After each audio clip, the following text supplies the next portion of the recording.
어려움이 있다고 해서 마치 내일 모레 모든 의료기관이 뭐 붕괴라는 표현이 뭔가요? 그게 의료기관 문을 닫고 환자 진료를 못하는 상황인데 그렇죠. 왜 그런 표현들을 써가면서 국민 불안을 가중시키는 표현들을 하시는지 잘 아하. 이해가 되지 않습니다. 저는 정부 고위직 방문을 위해서 보여주기식으로 병원을 이렇게 보여주시는 경우가 있는데 예. 아마도 고위직이 그런 곳을 방문하신 거 아닌가 싶습니다. 자, 응급실 위기단 상황 지금 계속 나오고 있고요. 지금 정치권 뒤늦게 응급실을 방문하고 찾고 물어보고 있습니다. 그리고 정부도 대책을 내놓고 있습니다. 군의관 그리고 001을 응급실, 약간 위기에 빠진 응급실에 파견하겠다, 보내겠다 이런 얘기 나오고 있거든요. 자, 그런데요. 과연 근본적인 해결이 가능한 건지에 대한 여러 가지 지적들도 나오고 있는 상황에서 사실은 요즘에 언론 보도에서 매일같이 나오는 게 이른바 응급실 뺑뺑이 사례입니다. 도대체 응급실을 갈 수가 없다. 전화를 해도 받아주는 곳이 별로 없다. 한두 시간 보내는 건 보통이다. 이런 얘기 계속 나오거든요. 사례 하나 더 있습니다, 지금요. 자, 여기 보면 40대 여성 A씨입니다. 이게 지난달 이게 얼마 안 됐어요. 이게 서울 뭐 쪽에서 한 가정인데, 그러니까 이분이 안약인 줄 알고 순간 접착제를 눈에다 넣은 겁니다. 큰일 난 거죠. 이거는요. 순간 접착제 어떤 건지 아시죠? 그냥 바로 붙어버립니다. 이게 손에만 붙어도 굉장히 곤란해지는데 눈 안에 들어간 겁니다. 한마디로 큰일이 났죠. 119 신고합니다. 출동한 구급대 일단 응급조치를 하고요. 서울 시내 대형 병원에 전화를 돌립니다. 지금 가겠습니다. 이거 치료될까요? 받아주세요. 그러나 서울, 경기, 인천 등 수도권 20곳이 넘습니다. 대신 20곳이라고 하겠습니다. 20곳에 전화를 했으나 받아줄 수 없다는 답변을 받았습니다. 그럼 이분은 어딜 가야 되는 겁니까? 그러면 이 상황에서. 결국에는요, 이 구급대원이 병원을 못 찾고 현장을 떠났습니다. 그래서 이제 다시 보호자한테 이 환자분을 다시 인계하고 이 순간 접착제가 눈에 들어가서 큰 일을 겪으신 이분은요, 그 다음날 평일에 그냥 병원에 가서 치료받았답니다. 이거 굉장히 위험한 상황 아닙니까? 강성필 민주당 국민소통위 부위원장 나와 계신데요. 네.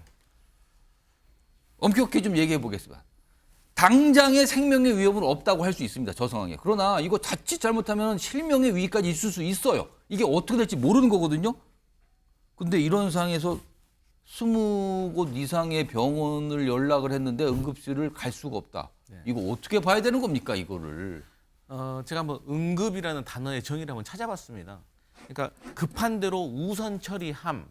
그러니까 이게 얼마나 아프고 얼마나 덜 아프고 차이. 그러니까 곧 생사고락의 위기의 문제인 거가 아니라 어쨌든 사람이 다쳤을 때 일단 본인이 스스로 해결할 수 없을 때 그리고 이런 것들을 빨리 해결하고 싶을 때 응급 우선적으로 처리하는 곳이 응급실인 거예요. 예. 그러니까 다시 한번 말씀드리면 응급실이라는 거는 경증이냐 중증이냐의 문제가 아니라 얼마나 지금 현재 갑작스럽고 돌발적인 상황이 벌어졌는가에 대해서 대응을 해주는 것이 저는 응급실의 정의라고 생각을 하고 말씀하셨던 것처럼 순간 접착제가 눈에 들어갔습니다. 그러면 세상 살면서 눈에 순간 접착제가 들어가 본 사람이 몇 명이나 있겠습니까? 그러니까 누가 거기서 대응을 잘 할 수가 있겠어요. 또 고열 같은 건 경증이라고 하는데 예. 이 성인에게는 고열이 뭐 경증으로 느껴질 수가 있지만 유아들한테는 또 고열이라는 게 경증이 아닐 수가 있고 예. 저같이 엄살이 심한 사람은 조금만 다쳐도 엄청 아픈 통증을 느끼거든요. 갑자기 본인이 엄살이 심하다는 말씀을 네. 사례로 드셨군요, 지금요. 그러니까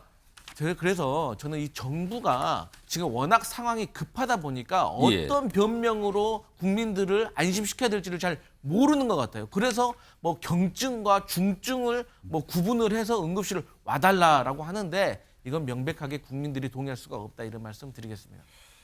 이런 상황에서요, 지금 의료 관련 정책 그리고 의대 정원 증원 관련 정책을 사실상 실무에서 끌고 있죠. 보건복지부 차관. 중증과 중증이 아닌 상황에 대해서 지금 사실은 정부에서 중증만 가능하면 중증일 경우에만은 응급실 가세요 이런 얘기 하잖아요. 중증과 경증에 대해서 어떤 기준 제시를 좀 한 말을 합니다. 들어보시죠. 중증이라는 거는 거의 의식이 불명이거나 네. 본인이 스스로 이렇게 뭘 할 수 없는 마비 상태에 있거나 이런 경우들이 이제 대다수이고 예. 그렇지 않은 경우 뭐 보통 이제 열이 많이 나거나 배가 갑자기 아프거나 이제 이런 것들이 경증에 해당되는 거고 어디가 찢어져서 피가 많이 난다 이런 것도 사실 경증에 해당되는 거고요. 김철원 경제 특임 교수님, 많은 분들이 저희에게 약간 당황을 하시더라고요. 지금 한번 충격을 좀 받으셨을 것 중증과 경증의 기준을 얘기했는데 그러면 지금 얘기에 따르면은 어디 살짝 찢어지거나 열 나는 거는 경증이에요. 그리고 뭐 영상에 안 나왔지만 약간 아프신 분이 스스로 뭐 응급실 가거나 아니면 119에 전화할 정도면 그건 정증으로 봐야 된다. 그러니까 거의 의식 불명 정도만 중증이고 그 정도만 이걸 좀 연장해 보면 그 정도 아프신 분들 정도만 응급실 가야 되는 거 아니 이 얘기 들었는데 일단 중증과 경증의 기준을 좀 아세요? 김철 교수님은? 뭐 보통 보면 이제 뭐 목의 생선가시가 걸렸는데 예. 응급실을 찾아오는 경우도 있긴 있거든요. 있죠. 사실은 여러 가지가 있기 때문에. 근데 단순 경증하고 중증을 제가 볼 때 저렇게 의학적으로 딱 무자르듯이 구분할 수 있는지 모르겠지만 적어도 경증에서 또 중증으로 발전하는 또는 경증과 중증 사이에 있는 분들도 많이 있거든요. 애매하기도 하고 이게 지금은 별거 아닌 것처럼 보이지만 실제 또 검사해보면 더 커질 수도 있는 거잖아요. 그렇기 때문에 아마 국민들께서는 그런 과정에 있으면 불안하기 때문에 일단 응급실을 방문하고 어떤 적절한 의학적 조치를 취하기를 바라는 건데 지금 박민수 차관이 저렇게 뭐 이 경증과 중증을 저렇게 구분한 이유는 보면 결국은 정부에서는 원활하게 지금 돌아가고 있다고 하지만 예. 실질적으로 원활하게 돌아가지 않고 있는 상황 그리고 응급실에서 결국은 전문의가 부족하다는 상황을 실토한 거라고밖에 볼 수 없는 거거든요. 예. 그래서 저는 이번에 지금 보면 이번 추석을 앞두고 여러 가지 의료 파행이나 의료 대란 얘기가 나오고 있는데 저는 의사단체든 정부든 이번 추석을 마지막 승부처로 보고 있는 것 같거든요. 특히 정부가. 예. 정부는 이번 추석만 넘기면 이제는 의대 정원은 이제는 뭐 완전 대못을 박는 거다. 이제 절대로 뭐 되돌릴 수 없는 거다. 이런 생각을 하는 것 같고 제가 의사단체도 보면 결국 앞에 환자들이 굉장히 고통을 받고 있고 죽어가고 있는 상황에서도 뒷짐지고 팔짱을 끼고 가면서 팔짱을 끼고 있으면서 결국은 제가 환자가 죽어가겠네 이렇게 얘기를 하고 있는 거거든요. 결국 이번에 추석 대란에서 만약에 의도했던 의료 대란이 벌어지면 국민 여론은 결국은 바뀔 것이고 결국은 뭐 정부도 결국은 뭐 이런 의료 대란 앞에서 무릎을 꿇고 굴복할 수밖에 없다. 아마 역대 정부들도 그런 의료 대란 앞에서 다 굴복했거든요. 그래서 아마 의사협회에서는 아마 이번 추석을 아마 나름대로 그런 승부처로 마지막 어떤 반격의 시점으로 보고 있는 것 같은데 결국은 그 사이에서 피해를 보고 있는 건 국민들이거든요. 그래서 저는 지금 여러 가지 평행선을 달고 있는 상황에서 저 나름대로 해법 한번 생각해 본 건 대통령께서 의사와의 대화를 한번 해라. 옛날에 2004년도에 보면 어떤 검찰개혁을 추진하는 과정에서 노무현 대통령이 검사와의 대화를 한 적이 있거든요. 그래서 저는 대통령이 추석 전에라도 전공의 한 100명하고 의사와의 대화를 하게 되면 적어도 의정 사이에 있는 불신도 좀 줄일 수도 있고 아니면 적어도 이번 추석만큼은 그래도 전공의들 일부 응급실로 돌아와서 진료에 좀 참여하는 그래도 의사들이 돈 벌려고 의사를 하는 건 아니고 그래도 환자의 생명을 구하기 위해서 하는 의사이기 때문에 나름대로 그래도 이번 추석 때만큼은 그래도 임시 돌아왔다가 다시 어떤 정부의 정책에 대한 투쟁을 하는 건 모르지만 그런 것들에 대한 어떤 중재안들도 좀 나올 수 있지 않을까 이렇게 보입니다. 김종욱 전 청와대 행정관? 지금 이제 박민수 차관이니까 정부의 기준일 수도 있어요. 근데 사실은 의사들도 중증과 경증도를 명확하게 판단하기 쉽지 않아 보이는데 이게 얼마 전에 지난달이에요. 이것도 사례로 나왔던 게 많은 분들이 이 사례를 알고 계실 거예요. 2살짜리 아이가 고열이 났어요. 근데 병원을 찾기 위해서 응급실 찾기 위해서 굉장히 어려움 끝에 간신히 찾는데 시간이 많이 걸렸거든요. 근데 뭐 치료도 받고 하지만 결국에 이제 의식불명 상태가 됐거든요. 그럼 열 나고 있는 아이거든요. 그럼 아까 그 기준에 따르면 이 아이는 경증입니다. 그렇죠. 제가 볼 땐 거의 망언이죠. 저는 그 말의 의도가 경증, 중증을 나누려고 하는 게 아니라 소위 추석 연휴 기간 동안에 많은 분들이 소위 응급실을 찾아가는 것을 사전에 막기 위해서 저렇게 얘기했다는 생각밖에 안 드는 거예요. 본인 스스로 판단하기에 좀 그렇게 엄청난 거 아니면은 웬만하면 응급실 가지 마세요라는 말을 하기 위한 설명이라고 보시는 그렇죠. 거예요? 본인이 또 아이를 키워봤으면 아니 애가 열이 나면 야, 이 애는 경증이야. 병원 안 가도 돼. 이런 부모가 어디 있습니까? 그리고 만약에 새벽에 아이가 열이 나면 뭐 가까운 병원이 열려 있습니까? 그렇죠. 어떤 형태로든지 이 동네 병원은 그 시간에 아주 열지 그렇죠. 않아요. 그러니까 어떤 형태로든지 열을 내릴 수 있는 초기적인 작업을 해야 되는데 아니 예를 들어 이런 식으로 얘기를 한다는 거는 그냥 알아서 처리해라라는 뜻밖에 안 되는 거거든요. 그러니까 소위 국민의 생명을 지켜야 될 복지부 차관이 대통령과 대통령의 정책을 지키기 위해서 이런 얘기를 한 거라고 하는 의심을 받을 수밖에 없는 측면이 분명히 있다.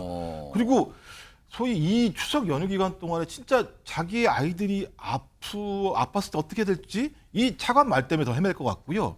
또 이것뿐만 아닙니다. 아까 안과 얘기도 나왔습니다만 추석 때 벌초 같은 거 하면 눈에 되게 많이 문제가 생겨요. 근데 지금 안과는 응급실에서 처치할 수가 없기 때문에 안과 전문의가 별도로 있어야 돼요. 근데 안과 전문의가 없기 때문에 응급실 가도 처치를 못하는 상황이 벌어져요. 그러면 정부가 여기다 대책을 세워야 된다고 말씀을 하시는 게 우선인 거죠. 전 그래서 박민수 차관 책임질 아니면 해결할 능력도 없으면 그만두세요. 이렇게 앉아가지고 국민 염장 지르지 마시고. 제가 박상수 국민의힘 대변인하고 강성필 민주당 부위원장께 한 3, 40초만 들 테니까 바로 판단을 좀 해주세요. 지금 저 추석 연휴가 와요. 아까 말씀한 많은 분들이 벌초도 하시는 분도 있거든요. 근데 벌초를 하다 보면 나타날 수 있는 현상들이 그러니까 부상이 나스나 이런 걸 들고 하잖아요. 그렇다면 배임 사고가 나는 경우가 많거든요. 그리고 이게 제초 기계 같은 거에 다치는 분들은 꽤 나와요. 그런 경우에는 배인 거잖아요. 그러면은 찢어지는 경우가 됩니다. 자, 그리고 산에서 하기 때문에 뱀에 물리는 경우도 있습니다. 자, 이럴 때는 어떻게 되는 겁니까, 그러면?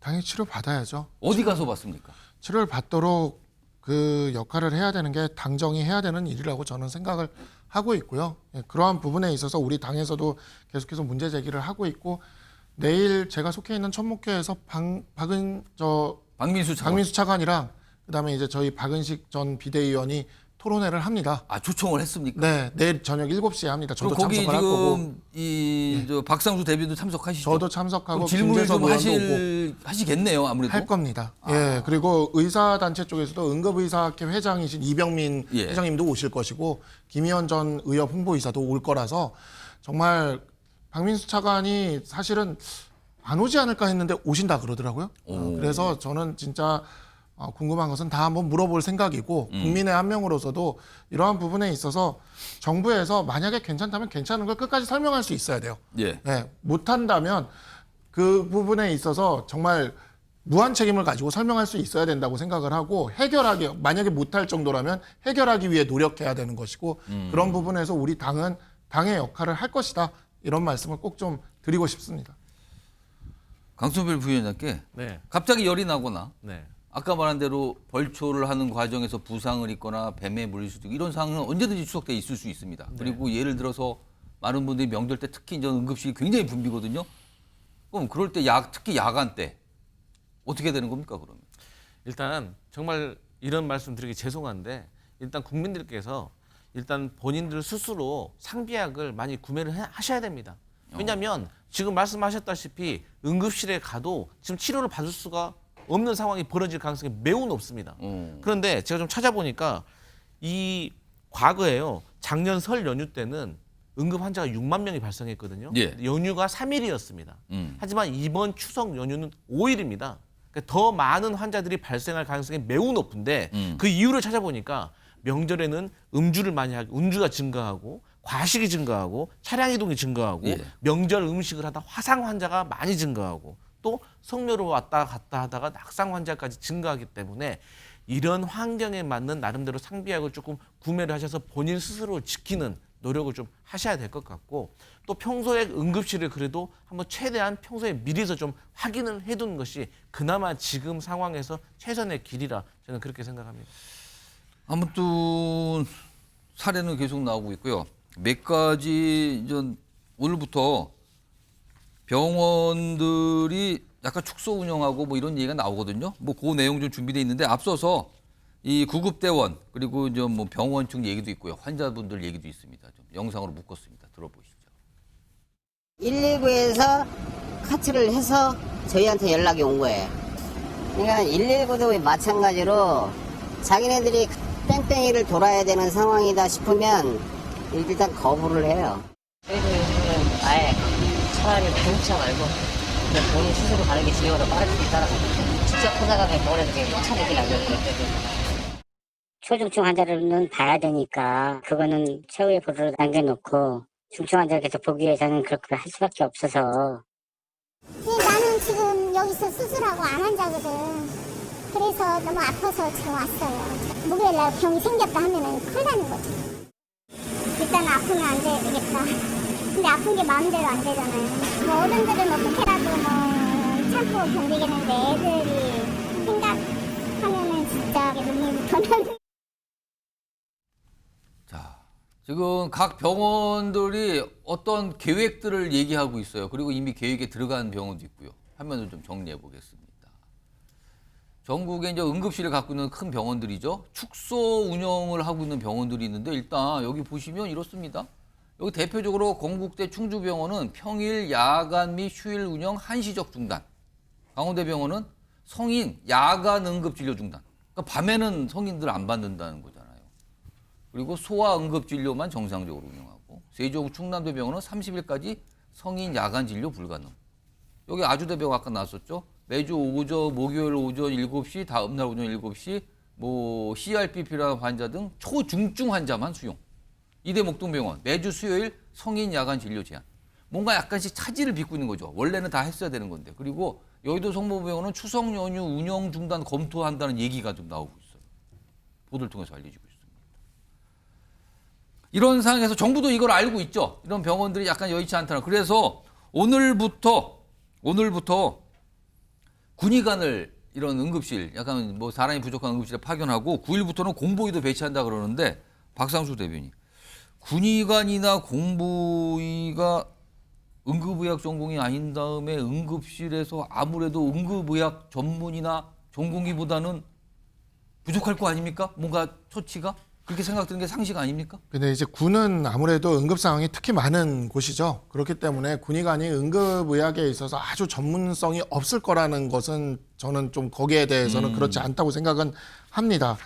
다만 이제 우리가 이제 이와 같은 응급의학이 지금 위기에 빠지는 것은 그 배후에 있는 지금 진료과들도 위기가 있기 때문에 이 응급의학의 위기가 온 것이기 때문에 이러한 부분에 있어서 이 문제를 단순한 문제로 보기는 좀 어렵다. 그리고 두 번째로 우리 국회의원분들 연찬회에서도 나온 이야기지만 우리 당 의원들도 이야기를 한 것이지만 이거는 딱히 사실 친한 이런 것도 없습니다. 왜냐하면 저도 지역의 당협위원장을 하고 있고 지역구를 갖고 있는 사람들은 지금 다 지역민들한테 이러한 이야기들을 듣고 있습니다. 그래서 당시에 이제 연찬회에도 나왔지만 내년에 당장 군의관과 공보위가 배출되질 않습니다. 그러니까 지금 현재 이와 같은 유급 사태가 장기화되고 이렇게 될 때 군의관과 공보위가 배출되지 않으면 지금 파견하는 군의관과 공보위 문제도 내년에는 그것도 어려운 상황이 올 수가 있는 것이죠. 그렇기 때문에 그래서 우리 당에서는 이러한 부분에 있어서 민주당과 그때 여야 대표 회담에서 2025년도 정원에 대해서는 더 이상 논의할 수 없다라고 해서 어찌 보면 정말 여야 정이 2025년도 정원 증가에 대해서는 합의를 본 겁니다. 우리 정치에서 이런 일이 거의 없었는데 여야 정이 합의를 본 거예요. 그러니까 왜냐하면 어차피 이 의대 증원이라는 문제는 민주당 정부에서 이미 추진을 했었거든요. 문재인 정부가 400명 늘리려고 했다가 실패를 했고 그래서 의대 증원에 있어서는 민주당도 뜻이 다르지 않다고 알고 있습니다. 그래서 그러한 부분에서 합의를 했고 그렇다면 이제 26년 부분에 대해서는 좀 이러한 파행을 막을 수 있는 방안을 함께 좀 이제 머리를 맞대고 이제 생각을 해야 될 때다. 그게 지금 우리 당의 입장이고 그 입장을 계속해서 견지해 나가고 설득할 것이다. 라고 좀 말씀을 드리겠습니다. 김종욱 전 행정관께는 민주당 소속이니까. 그러니까 지금 이 상황, 응급실 관해서 여러 가지 지적과 여러 가지 모습이 나타난 이 상황의 뭐 시작점, 배경, 뭐 그거는 뭐 차치하겠습니다. 지금 상황을 놓고 얘기하겠습니다. 민주당은 대책이 있습니까? 이 상황을 타개할 수 있는 지금? 뭐 좀 제안했던 것들이 이번에 박찬대 원내대표 같은 경우 어떤 형태로든지 소위 이 문제를 해결할 수 있는 사회적 기구를 만들자. 그러니까 적어도 예를 들면 국민들이 안심할 수 있어야 되는 거거든요. 그러니까 국민의 안심 속에서 나오는 대책에 대해서는 국민들이 신뢰합니다. 근데 말씀하신 것처럼 하나하나 큰 문제가 발생할 때는 그것이 존재한다고 하더라도 신뢰하지 못하는 것이죠. 좀 그랬을 때 소위 의료계에 대한 신뢰가 붕괴됐을 때 그 얘기는 의료계만 붕괴되는 게 아니죠. 정부에 대한 신뢰도 붕괴되는 측면이 분명히 있기 때문에 저는 그 문제와 관련해서 지금 당장 해결할 수 있는 방법이 없기 때문에 아마 정부도 군의관이나 공보의 같은 경우 같은 거 이렇게 보내는 거라 생각이 드는데 없는 것보다야 있는 게 나을 수 있겠죠. 근데 병원도 마찬가지입니다만 전공의가 빠져나가니까 전문의가 커버할 수 없죠. 명절이라고 하는 아주 특수한 상황에서는 어쩔 수 없이 병원이 거짓말할 수 없잖아요. 다 오시라고. 이런 일이 발생한 거죠. 근데 제가 볼 때 이 문제를 가지고 민주당한테 물어보시면 예. 할 얘기가 없는 게 이렇게 하지 말한다고 미국도 계속 얘기했었어요. 민주당은. 이건 어떤 형태로든지 소위 이 이해 당사자들이 모여서 이 부분에 대해서 토론을 통해서 서로가 책임질 부분에 대해서 확약을 하지 않으면 쌍방이 신뢰가 되지 않으면 어차피 이런 대란으로 갈 수밖에 없다고 끊임없이 문제 제기했습니다. 아니, 오죽하면 소위 국민의힘 집권 여당의 당대표도 중재안을 냈겠습니까? 중재안을 낸다는 건 어떤 형태로든지 의사들이 현장에 복귀할 수 있는 명분을 줘야 된다는 거 아니겠습니까? 예. 근데 그거 그냥 대통령과 대통령실에서 한 발에 차버렸잖아요. 현실성이 없다고 얘기를 해버렸잖아요. 그러면 유일한 방법은 대통령이 말한 거 외에는 방법이 없다라는 얘기잖아요. 저는 그래서 이런 식으로 가면 제가 볼 땐 쌍방이 마찬가지죠. 그냥 끝까지 가는 거죠. 저는 그래서 어떤 형태도 오늘 얘기했던 박찬대 원내대표의 안이나 또 지금 내일 또 국민의힘에서 토론대 하신다면서요. 예. 좀 나름대로 좀 여야가 제기하는 중재안을 수용하십시오. 수용을 해서 국민들이 안심을 할 수 있어야 그 정책에 더 신뢰할 수 있는 거잖아요. 저는 근데 대통령이 지금 했던 거 보면 안 할 것 같아요. 어딘가 하나 풀어줘야 된다라는 생각밖에 없다라는 생각이 들어서 피해는 국민이 볼 수밖에 없다. 지금 사실은 이게 정부와 의사들 사이에서 의대 정원을 늘리는 문제, 그리고 정부가 이제 강행을 했죠. 그거에 대해서 의사단체가 반발하는데 의사단체 역시 증원 백지화를 요구하고 있어요. 이것도 과연 해법이 되는 건가? 정부가 백지화를 할 것 같지도 않고, 백지화가 이미 입시가 시작된 상황에서 백지화가 불가능하다는 상황인데 백지화를 또 요구하는 걸 이건 어떻게 할 것인가? 그러니까 지금으로서는 정부나 의사단체에 타협점이 없는 상황에서 이런 현상이 발생하고 있는 겁니다. 군의관 파견하고 공보위 파견하지만요, 이건 임시 방편이잖아요. 그것도 과연 얼마나 효과가 있을까? 이거에 대한 지적도 있는 상황이잖아요. 상황이 이렇습니다. 많은 분들이 불안해하고 답답해하고 계십니다, 지금요. 그리고 이런 상황에 추석 연휴 명절, 추석 명절 연휴는 다가오고 있습니다.